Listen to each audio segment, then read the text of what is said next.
C'est un produit utilisé par monsieur, madame, tout le monde. Enfin, manifestement, surtout madame. C'est ma femme qui me l'a coché simplement, donc je peux pas vous en dire plus. Mais comment faire son choix parmi cette multitude de produits? Alors madame, bonjour. Bonjour. Alors vous achetez quoi comme lessive, vous? Alors moi j'achète celle qui est en action. Donc vous changez d'une Je action à change. l'autre? À chaque fois. Et vous observez des différences d'une fois à l'autre? Alors non. Franchement, non. Dans cette grande surface, les habitudes de consommation de madame ne sont pas un cas isolé. Loin de là. Généralement, ça se vend que en action. Majoritairement, 80% des ventes sont que en prix action. Chez nous, à l'Allegro, les gens ils achètent majoritairement la lessive en poudre ou bien en liquide. Ça, c'est vraiment les ventes classiques. Alors, comme je disais tout à l'heure, il y a maintenant les pots c'est les petites portions qui sont maintenant aussi en vente, que les marques ils essayent de pousser en termes de vente, parce qu'ils sont beaucoup plus chers. Alors, en termes de coût, ça ramène beaucoup plus d'argent. Mais les gens, ils restent quand même sur les classiques. Les gens ils restent quand même sur les classiques. Ça, c'est une tradition, c'est les habitudes d'achat. On ne peut pas changer du jour au lendemain. Au niveau européen, le marché des produits de lessive est estimé à quelques 15 milliards d'euros. Seulement, les lessives industrielles contiennent des milliers de substances qui polluent nos lacs et nos cours d'eau. Alors dans les lessives, ce qu'on trouve principalement, c'est des colorants, des parfums qui peuvent être très problématiques pour l'environnement. Et puis ça fait partie des centaines de milliers de micropolluants qu'on trouve dans les eaux, par exemple. Alors ça représente une fraction, mais une fraction qui est quand même assez importante de ce qu'on peut retrouver comme polluant. Et c'est ce constat qui a poussé Anne-Julie Bérou à lancer sa propre lessive en 2018. Moi, j'avais une sensibilité à l'écologie déjà. Et puis, j'étais choquée que sur le marché, on n'ait pratiquement aucune lessive écologique et que les deux marques qu'on avait, elles venaient de France ou d'Allemagne. Alors moi, évidemment, que j'ai essayé ensuite dans ma cuisine de faire les tests de ce qu'on dit sur Internet et à droite à gauche. Et puis, très rapidement, je me suis rendu compte que c'était beaucoup plus compliqué que ce que je pensais et que c'était pas efficace. La Genevoise s'est alors entourée de plusieurs professionnels, dont une savonnière. Alors ici, c'est vraiment spécifique au savon de Genève. Elle nous fait nos savons, qui sont donc une saponification à froid et qu'on utilise comme adoucissant dans la lessive. Ce qui est important de dire peut-être par rapport à ce qu'on fait pour la corde à linge, c'est que c'est un savon qui n'est pas surgraissé. Et ça va vraiment donc éviter d'encrasser les machines à laver. On le met avec du savon de Marseille aussi, avec des sels minéraux, avec un liant et puis avec de l'huile essentielle de lavandin. Tous les produits viennent de Suisse ou de France. Et pourquoi?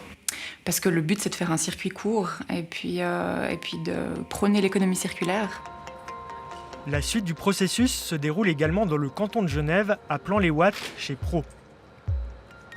Sa lessive est fabriquée par des personnes en réinsertion professionnelle ou à l'AI. Le savon de Genève y est mélangé au savon de Marseille. Une recette constamment améliorée grâce aux conseils professionnels prodigués par un ingénieur en sciences des matériaux. On a travaillé sur l'amélioration de la formule pour justement la rendre bien soluble, bien liquide, avec les critères de couleur aussi et d'efficacité. Donc la recette de base de savon est connue, mais maintenant de faire quelque chose qui soit reproductible, qui soit vraiment toujours la même efficacité, c'est pas facile. Il faut vraiment le développer. Et puis là, on a une proche collaboration pour mettre des choses qui soient tolérées dans ces critères, qui puissent avoir un produit vendable au niveau de qualité demandé. C'est la conciliation, l'échange entre la chimie d'un côté et l'écologie de l'autre, on peut dire ça? Je crois qu'on peut le dire, ouais. La chimie, c'est un superbe domaine. On peut faire vraiment des belles formules. On peut vraiment travailler sur des produits de plus en plus écologiques. Depuis 30 ans, il y a la chimie verte, c'est-à-dire la chimie écologique. On a remarqué qu'on peut faire les mêmes types de molécules, mais pas à base de pétrole, mais à base de plein de sources végétales différentes. Ça peut être des algues, ça peut être du maïs, du blé. Donc on arrive maintenant avec des produits qui sont vraiment efficaces. Si la corde à linge est disponible dans une soixantaine de points de vente, elle reste un marché de niche. Ça va sans dire, dans une émission de conso comme ABE, quand on parle lessive, eh bien, on parle forcément de tests. Direction Lyon pour découvrir le labo qui a analysé les performances de nos poudres et autres produits liquides. Vous allez y découvrir, entre autres, l'univers surréaliste des tâches professionnelles. Nous nous sommes rendus dans un laboratoire de la banlieue lyonnaise, avec 12 produits de lessive pour la couleur, 7 liquides, 4 poudres et une feuille de lavage. À la manœuvre, Nicolas Raguin, responsable du labo depuis 2006. Dans la première partie, c'est l'efficacité de détachage, le degré de blanc et le grisaillement qui sont mesurés. Il faut savoir que le laboratoire n'utilise pas n'importe quelle tâche. Attention, ces tâches, ce ne sont pas les tâches que vous allez faire à la maison. Ce sont des tâches standardisées qui sont fabriquées par des usines en Europe. Ces tâches, il faut qu'elles soient faites de façon répétable et reproductible. Si on prend la tâche de café, on va toujours appliquer la même quantité de café sur le tissu et on va toujours l'appliquer de la même façon. Donc on va retrouver par exemple ici une tache d'huile minérale, on va trouver ici une tache d'herbe, ici une tache de myrtille, une tache de moutarde, une tache de thé. Pour créer une charge dans le tambour, Nicolas Raguin dépose 3,5 kg de torchons mouillés, puis les fameuses taches. Et on va venir les mettre dans la machine. Voilà. Mais ce n'est pas tout. En plus, pour mesurer donc, le degré de blanc et le grisaillement, on utilise des sets de tissu blanc. Donc là, on va retrouver un coton, un polyester coton, ici, un polyester et un polyamide. Voilà, on fait 3 essais par type de tissu. Donc on met également avec les taches dans la machine. Il ajoute ensuite 4 feuilles de salissure additionnelles qui serviront à impacter le degré de blanc. La salissure pigmentaire va pouvoir se redéposer sur les tissus blancs que l'on a mis dans la machine et griser si la lessive n'est pas assez efficace. Vient le moment de verser la lessive. Donc pour le test, on avait défini d'utiliser une eau de dureté à 25 et un degré de salissement moyen. Et dites-nous Nicolas, quel est le programme ? Donc c'est un programme coton, donc à 30 degrés et avec un taux d'essorage de 1200 tours. Et on va appuyer sur le bouton Start pour lancer la machine. Pour la deuxième partie du test, le maintien des couleurs, c'est plus ou moins le même processus, sauf qu'à la place des taches, on utilise des échantillons de couleurs standardisés. Après lavage, les tissus sont séchés naturellement, à l'abri de la lumière, durant 8 heures. Fermé avec des épingles à linge. Dernière étape, les mesures avec le spectrophotomètre. C'est un appareil qui va nous permettre de mesurer la couleur. Donc les taches ont été mesurées ou les couleurs ont été mesurées avant de les laver. Et on va reprocéder à la même mesure après le lavage et le séchage. Démonstration. On met la tache d'huile d'olive du produit Tandil au niveau du spectrophotomètre. On regarde si la tache, par l'œilleton, si la tache est bien positionnée, ce qui est le cas. Et on lance ensuite la mesure. Certaines différences se voient à l'œil nu. Un bon produit ici et un mauvais produit ici, on voit des différences. Par exemple, la tache d'herbe. La tache d'herbe, on a un gros écart d'enlèvement de salissure sur la tache d'herbe. On le voit également sur la tache de moutarde, qui sont des taches très, très visibles. Même chose avec les couleurs. Si l'on prend par exemple la tache de bleu, ici, on voit un écart visuellement. Et pareil avec le blanc. Sur ces deux bandes de tissu, on peut voir des différences qui sont visibles à l'œil. Par exemple, sur le coton, on voit sur ce produit-là, qui est un produit à faible performance, on voit un léger jaunissement du coton par rapport à celui-ci qui est très blanc. De même, sur le polyester, on observe pour ce produit peu efficace un léger grisage, alors que sur un produit efficace, on ne va pas retrouver le grisage que l'on constate sur celle-ci, et on a une impression de blanc qui est renforcée. Et maintenant, place au résultat. Qui dit résultat dit Stéphane Fontanet. Bonsoir. Bonsoir Linda. Alors c'est un dispositif tout à fait particulier que vous avez là ce soir. Est-ce que vous pouvez nous expliquer comment ça se lit ? Oui, alors on a une échelle verticale ici qui va de 0 à 10, qui concerne l'efficacité du lavage pour ces lessives, et puis un axe horizontal qui va de rouge, très toxique pour l'environnement, à vert, moins toxique pour l'environnement, sachant que la lessive la moins toxique pour l'environnement, c'est celle qu'on ne fait pas.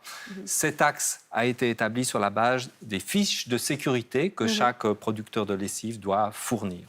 Et à ce propos, on écoute Dan Anderson, c'est un des étudiants de l'écotoxicologue qu'on a vu dans le reportage tout à l'heure, et c'est lui qui a décrypté ces fiches sous sa supervision.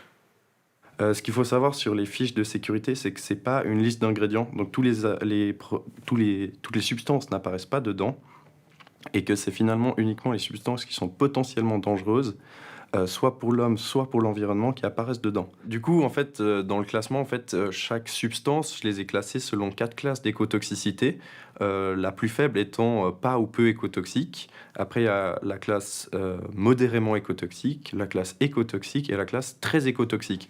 Donc, en fait, dans chacune des lessives, on a un certain nombre de produits qui vont être classés, par exemple, modérément écotoxiques, et ceux-ci auront une pondération inférieure aux produits classés comme très écotoxiques. Maintenant qu'on a compris vraiment de quoi on parlait, on va regarder les résultats en commençant par les lessives les moins efficaces au niveau du lavage. Ça veut dire celles qui sont le plus bas sur notre tableau. Tout à fait.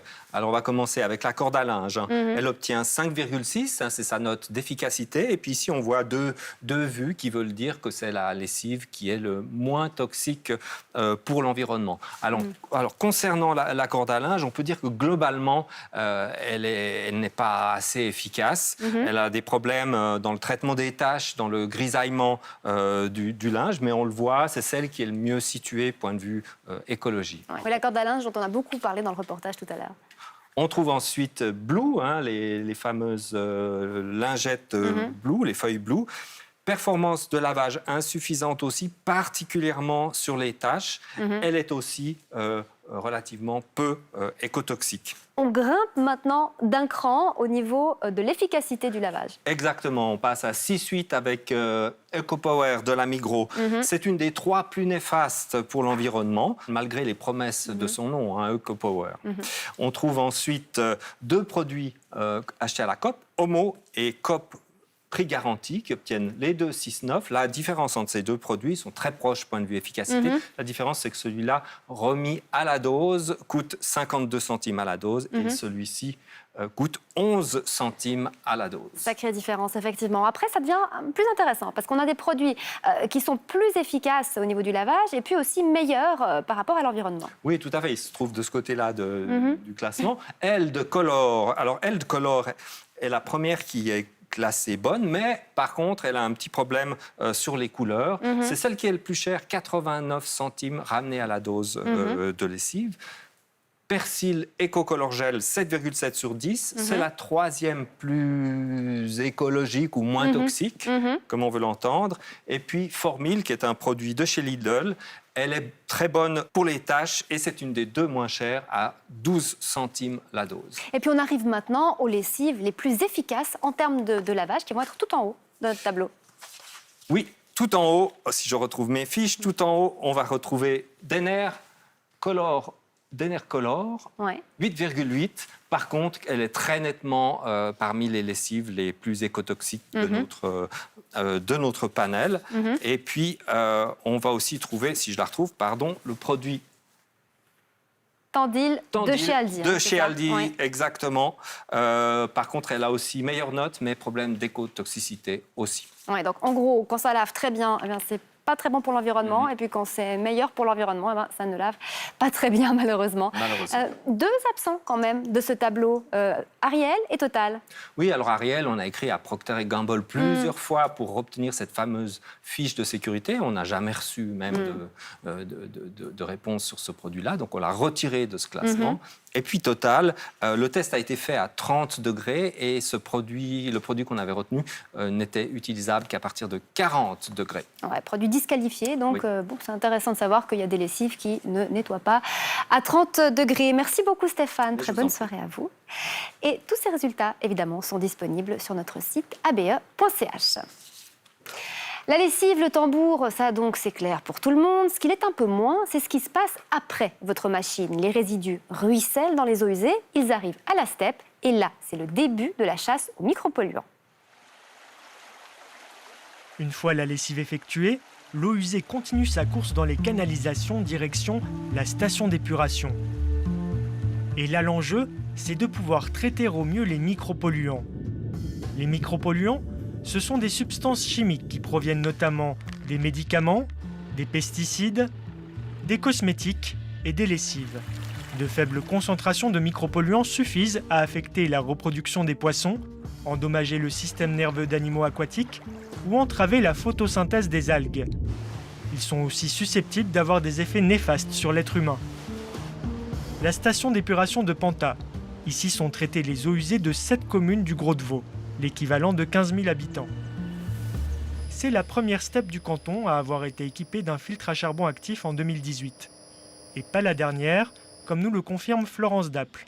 Alors, selon la base légale fédérale qui ordonne à certaines steppes de certaines tailles de traiter les micropolluants, au niveau du canton de Vaud, on a prévu un plan cantonal micropolluants qui regroupe 16 pôles, 16 grandes steppes qui vont, à terme, d'ici 2035, être équipées d'un traitement micropolluant. Les 16 pôles qui sont prévus à l'heure actuelle vont déjà concerner 90% de la population du canton. Et l'équipement complet a coûté environ 4 millions. Et de ça, une subvention à 75%, donc environ 3 millions, ont été accordés par la Confédération. Une technologie coûteuse, mais assez simple de fonctionnement. Démonstration avec la maquette. L'eau arrive à la base de l'ouvrage et traverse tout le tube, le réacteur du Carbo Plus. Et il est récolté dans une goulotte qui repart au milieu naturel. Je peux vous montrer en mettant du débit d'eau pour voir que le charbon actif se met en suspension. Ici, on voit que le débit d'eau traverse de bas en haut dans le volume du charbon et le charbon capte les micropolluants. Les grains de charbon agissent comme un aimant. On va se diriger dans la galerie au sous-sol à la base des ouvrages des micropolluants. Ces pompes drainent les eaux déjà filtrées dans un bassin où le charbon actif va les délester d'une grande partie de leurs micropolluants. Elles seront ensuite rejetées dans nos lacs et nos cours d'eau. Avant d'être équipée de ce filtre à charbon actif, la steppe de Panta captait 21% des micropolluants. Aujourd'hui, c'est 87,9%, soit au-dessus des 80% fixés par la Confédération. Précisons que ces chiffres sont basés sur la mesure de 12 molécules traceuses, déterminées elles aussi par la Confédération. Aucune d'entre elles n'est spécifique à la lessive. Pour nous, l'idée est surtout d'abattre le maximum de micropolluants dans ces milliers de substances, pas de cibler l'un ou l'autre, plus spécifiquement. Donc l'idée est vraiment de s'assurer que plus de 80% de l'ensemble des micropolluants sont abattus, et il y aura également aussi des produits issus des lessives ou d'autres produits de lavage. Pour l'écotoxicologue Nathalie Chèvre, les filtres à micropolluants sont une bonne chose, mais ne suffisent pas. Il faut agir en amont. Maintenant, il y a toujours des substances chimiques qui vont passer malgré tout et d'autres qui vont être bien retenues. Donc ça va retenir une partie, mais pas l'essentiel. Il y a encore d'autres choses à faire à côté de ce traitement des micropolluants. Par exemple ?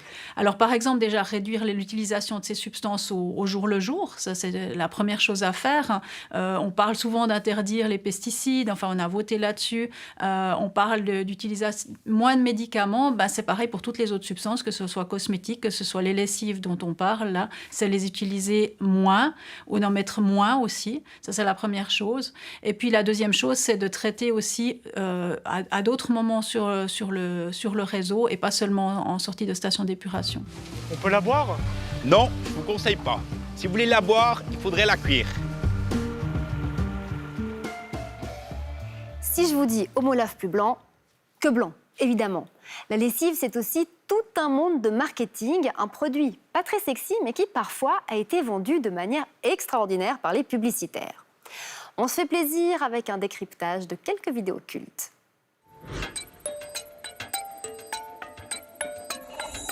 Bon, les lessives, a priori, c'est pas très rigolo pour un publicitaire. Les pubs pour lessives répondent à des codes extrêmement précis et logiquement, les marques de lessive sortent pas de ces codes. C'est quoi ces codes ? Alors les codes, c'est évidemment de toujours être proche de la tendance du moment. Donc à l'époque, c'était les femmes qui faisaient la lessive, donc il fallait être proche de ce que devait faire une ménagère à la maison et il fallait que le linge soit propre, donc on parlait d'efficacité. Donc il y avait des sorte de pub témoignage de femmes qui faisaient la lessive et qui montraient à quel point le linge était propre et tout le monde était content. Donc c'est pas très créatif, c'est pas très rigolo. Maman, t'as gagné! Nous étonnera toujours, toi. C'est pas difficile avec Homo. Je vous le reprends. Ah, je veux pas. Ah non, non. 2 barils d'autolessive. Ah, je veux pas. Alors qu'est-ce que je fais? Eh ben, vous les reprenez, vous me ramenez le mien. Une propreté comme celle d'Ariel, ça ne s'échange pas.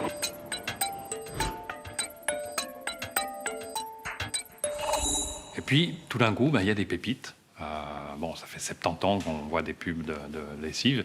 Il y en a 5, 6, pas plus, c'est très peu, mais une pub typiquement comme celle d'Homo avec les singes, c'est une pépite, c'est quelque chose qui sort complètement du cadre, c'est créatif, ça a ce qu'on appelle un saut créatif.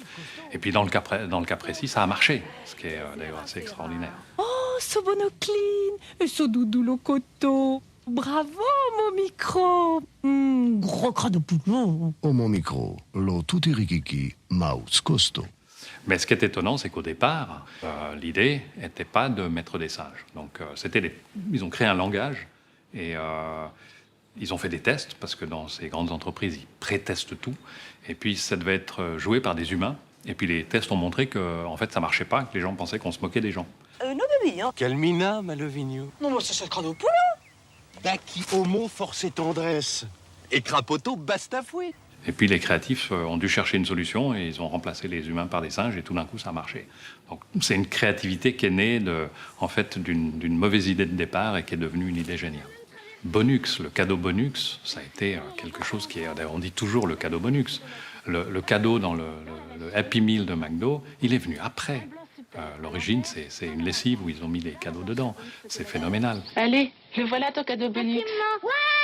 Alors là, je comprends plus. Premièrement, je ne me fais pas attraper. Et deuxièmement, j'ai un cadeau. Oh, il y a eu rue Gamma. C'était aussi une idée géniale d'une rue qui s'appelait Gamma, où on se promenait, et puis il y avait le mécano qui était tout sale, il y avait le boucher qui était tout sale, etc. Donc c'était un lieu de vie. C'était extraordinaire. Rue Gamma, il y a la fille qui est toute blanche, jolie comme un dimanche, propre comme un sous-neuf. Bon, il y a un côté un peu naïf dans la pub, mais je crois que les gens aiment bien finalement ce côté naïf quand on dit j'ai un produit et ce produit me fait rêver, que je vais pouvoir voyager parce qu'on m'a mis une odeur de Madagascar ou un petit parfum du Maroc.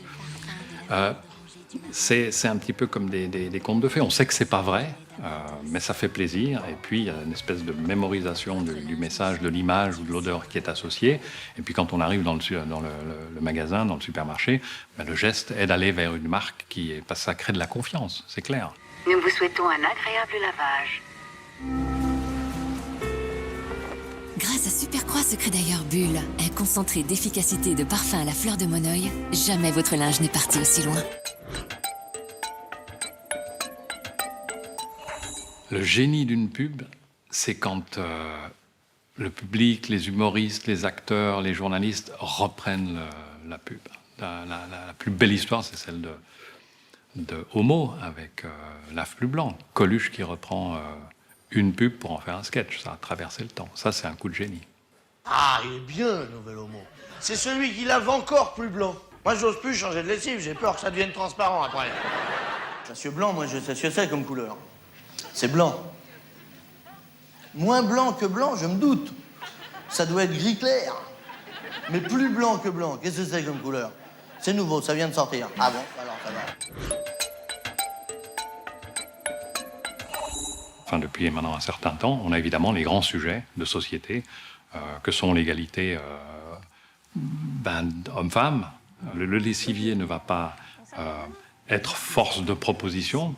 C'est parce que c'est un sujet aujourd'hui que le lessivier doit en parler. Et donc présente des hommes qui font la lessive ou des choses comme ça. Ou est-ce qu'ils voient leur papa le faire aussi? Partageons les tâches. Les chaussettes sales, c'est moins fun en vrai, mais tout de même impossible de clore ce chapitre lessive sans une séquence conseil. Bonsoir Patricia Condé. Bonsoir. Merci d'avoir accepté notre invitation. Vous êtes la responsable formation des pressings 5 à sec. La lessive, évidemment, ça commence par le tri. Là, quels sont les conseils de base? Alors, les conseils de base, déjà, c'est par la couleur. On trie par dos blanc, de clair et de foncé. Après, on peut aller par la matière, si c'est délicat, ou c'est des vêtements standards, comme des jeans et des chemises qu'on utilise tous les jours. Ça, c'est la base vraiment de vêtements de quotidien. Ça reste toujours une exception. C'est pour des costumes, pour des manteaux, ou pour des chemisiers en soie avec des ornements. Là, oui, on a toujours les experts textiles qui sont là pour nous aider à traiter ce linge. Ce qui est très embêtant, évidemment, ce sont les tâches. Alors là, on s'est amusé, n'est-ce pas, à faire une tâche de café, à faire une tâche d'huile. Ça, comment est-ce qu'on fait pour les ravoir à la maison? Alors, pour les tâches de café, ou pour tout ce que ça vient de la théine, comme du thé froid aussi, et du thé chaud, alors c'est simplement de le faire tremper avec de l'eau froide pendant toute la nuit. Alors, pour toutes les tâches qui sont aussi d'huile, il ne faut pas le mettre de l'eau tout de suite. Avec le produit de vaisselle, que c'est un dégraissant naturel, alors c'est juste à le mettre, à le frotter et ensuite à le mettre dans notre machine. D'accord, donc ça, on frotte avec du liquide vaisselle, on met ensuite à la machine. Ça, on laisse tremper toute la nuit dans l'eau froide et on met à la machine. Dans un deuxième temps. Aujourd'hui, évidemment, quand on fait sa lessive, on réfléchit aussi à la consommation d'énergie. Est-ce que laver à 20 degrés, ça suffit pour avoir un linge propre? Alors, à 20 degrés, je dis toujours que c'est juste pour un rafraîchissement d'un chemisier ou de quelque chose qu'on a porté. Idéalement, c'est de faire toujours un lavage à 30. Ça consomme vachement moins d'électricité, c'est plus économique et écologique aussi actuellement. Donc à 20 degrés, dans le fond, c'est bien pour les odeurs, mais pas pour la saleté, la crasse, ça, vous ne le recommandez pas. Les lessives à 90-95 degrés, est-ce qu'elles se justifient encore ou est-ce qu'aujourd'hui, on peut tout laver à 60? Alors, normalement, pour 90 degrés à 95, c'est surtout pour tout ce que c'est le nappage, c'est de la restauration. Ça, oui, surtout si c'est doublant. Pour mieux traiter la tâche, et on peut aller vraiment à des hautes élevées de température. Tout le reste, je conseille toujours de faire un lavage à 40, idéalement à 30 degrés, parce que là, oui, parce qu'on fait durer plus longtemps le vêtement, et même les couleurs, ça tient et ça protège mieux la fibre de tissu. D'accord, donc vous recommandez vraiment d'utiliser le 30 degrés et de laisser le 60 degrés, voire le 95, vraiment pour des habits, des vêtements, des tissus très sales ou très tachés. Dernier point, si je veux limiter le nombre de machines que je fais, est-ce que je peux bourrer le tambour de ma machine au maximum? Alors, non. La charge optimale pour une machine, c'est toujours à moitié tambour pour deux raisons. C'est pour qu'on lave mieux et que l'efficacité du lavage, et on soit content avec le résultat. Après, si on charge trop la machine, ça peut abîmer aussi notre machine. C'est ni trop ni moins, moitié tambour. La moitié, exactement. Voilà. Parfait. Merci beaucoup, Patricia Condé, d'avoir répondu à nos questions. Très bonne soirée à vous. Merci à vous. Voilà, vous êtes informés. À vous de choisir. Et l'heure maintenant de retrouver notre série sur le pouvoir d'achat. La famille romande que nous allons rencontrer ce soir s'inquiète, comme vous peut-être, de la hausse du prix de ses courses. Avec l'aide d'une experte en budget des ménages, nous allons voir comment faire baisser la facture et puis on va se pencher aussi sur la hausse réelle des prix de l'alimentation. Valérie Demière avec Vania Parat.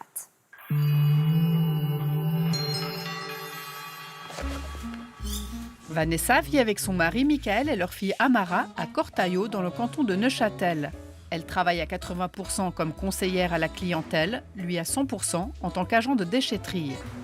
Malgré cela, les fins de mois sont difficiles. Pour eux, c'est surtout le budget alimentation, environ 500 francs par mois, qui a gonflé récemment. Il y a beaucoup de choses qui ont augmenté, et pas parfois que de 20 ou 30 centimes, comme parfois ça peut arriver, mais vraiment carrément de 1 ou 2 francs. Et puis c'est vrai que si on voit chaque produit au moment de la liste, c'est vrai que ça peut faire cher au total final du ticket. Ouais. Pour tenter de trouver des pistes d'économie, nous lui avons présenté cette spécialiste de l'alimentation de la Fédération romande des consommateurs. Bonjour. Bonjour. Vanessa, enchantée. Alors on va aller faire les courses ensemble. Est-ce que vous êtes un petit peu préparés? Comment vous avez fait? Oui, j'ai une liste et un sac. Ok, super.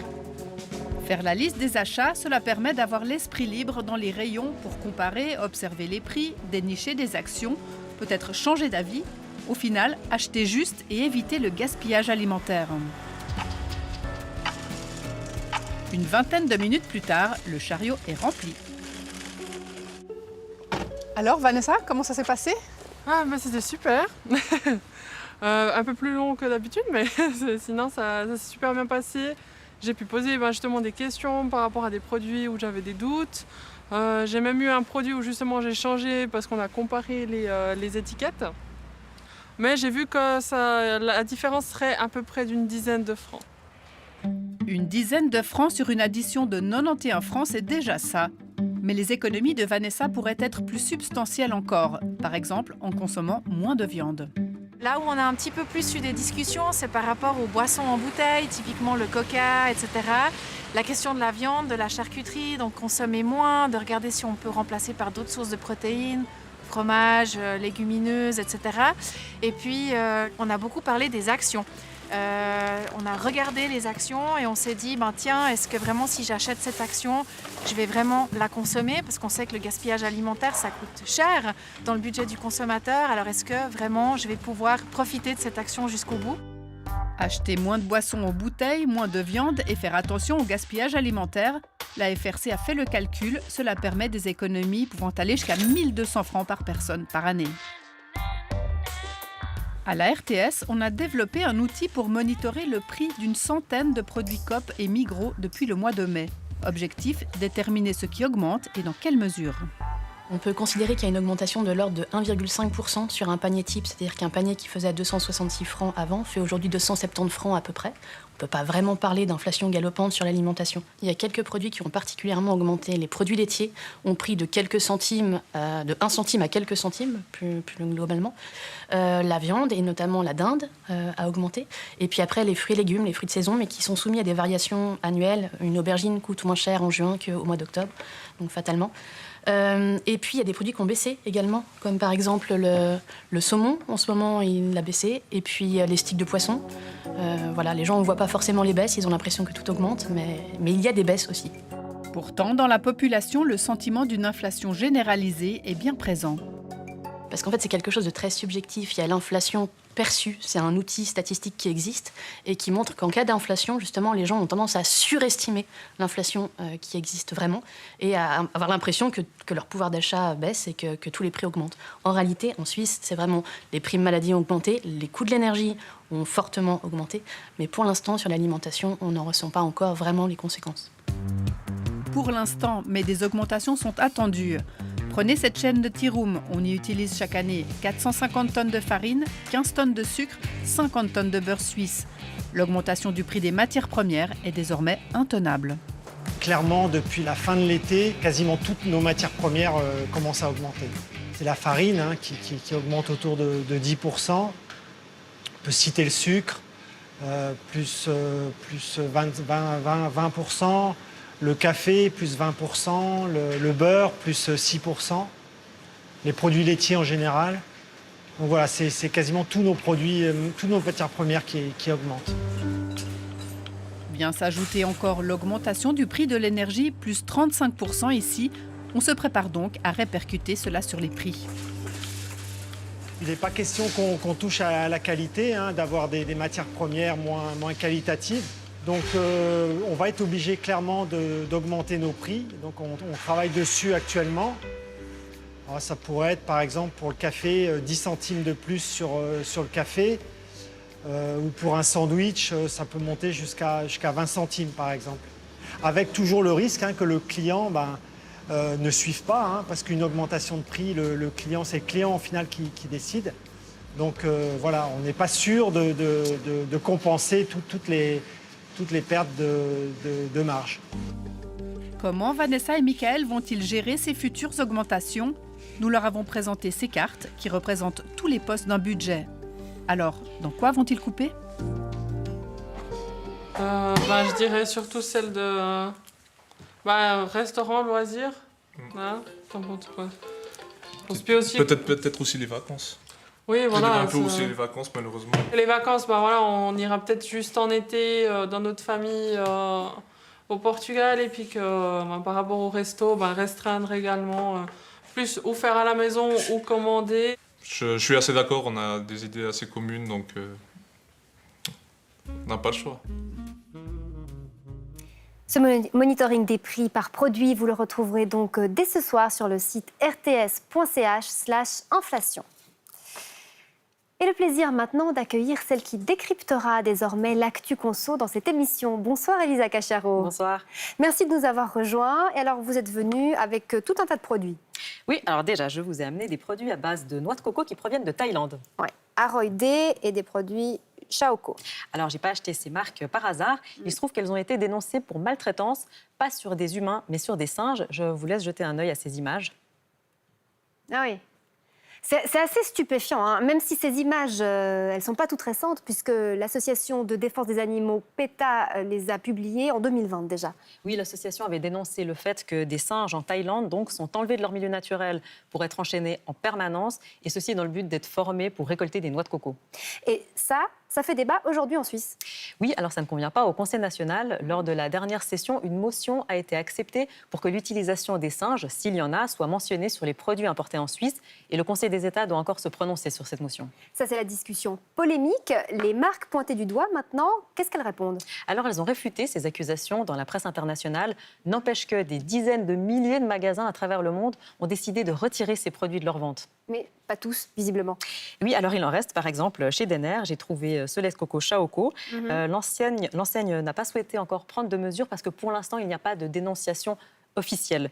J'en ai aussi trouvé dans une épicerie asiatique qui ne m'a pas répondu et chez Alligro. Alors, eux n'étaient pas au courant de cette polémique et ils m'ont demandé des explications à leurs fournisseurs.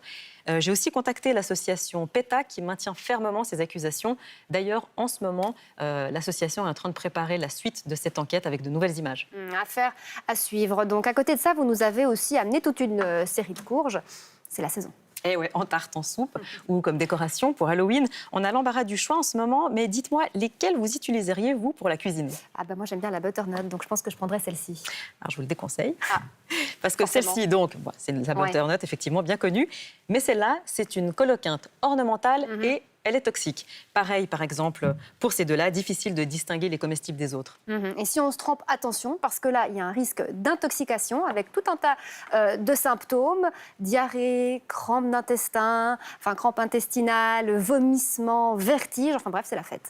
Oui, alors, mais pas de panique, je vous rassure tout de suite. En principe, ces variétés non comestibles, on les retrouve dans des rayons bien spécifiques, type rayon des fleurs, des supermarchés, magasins de bricolage, de décoration. Celles qu'on trouve dans les rayons fruits et légumes, elles peuvent bien être consommées. Oui, et puis aussi des autocollants qui sont censés renseigner le consommateur.